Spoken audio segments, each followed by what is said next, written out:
ಪ್ರಸ್ತುತ ಭಾರತದ ಸುಪ್ರೀಂ ಕೋರ್ಟ್ನ ಮುಖ್ಯ ನ್ಯಾಯಾಧೀಶರು ಯಾರು? ಪ್ರಸ್ತುತ ಭಾರತದ ಸುಪ್ರೀಂ ಕೋರ್ಟ್ನ ಮುಖ್ಯ ನ್ಯಾಯಾಧೀಶರು ಯಾರು? ನಿಮ್ಮ ಆಯ್ಕೆಗಳು: ಆಯ್ಕೆ 1 ಶಕ್ತಿಕಾಂತ್ ದಾಸ್, ಜಗದೀಪ್ ಧನ್ಖರ್, ಓಂ ಬಿರ್ಲಾ, ಭೂಷಣ್ ರಾಮಕೃಷ್ಣ ಗವಾಯಿ. ಆಯ್ಕೆಗಳು ಮತ್ತೊಮ್ಮೆ ಹೇಳ್ತೀನಿ. ಆಯ್ಕೆ 1 ಶಕ್ತಿಕಾಂತ್ ದಾಸ್, ಆಯ್ಕೆ 2 ಜಗದೀಪ್ ಧನ್ಖರ್, ಆಯ್ಕೆ 3 ಓಂ ಬಿರ್ಲಾ, ಆಯ್ಕೆ 4 ಭೂಷಣ್ ರಾಮಕೃಷ್ಣ ಗವಾಯಿ.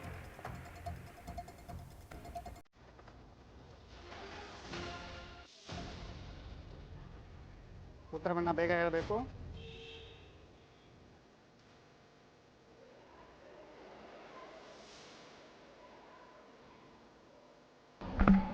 Option D.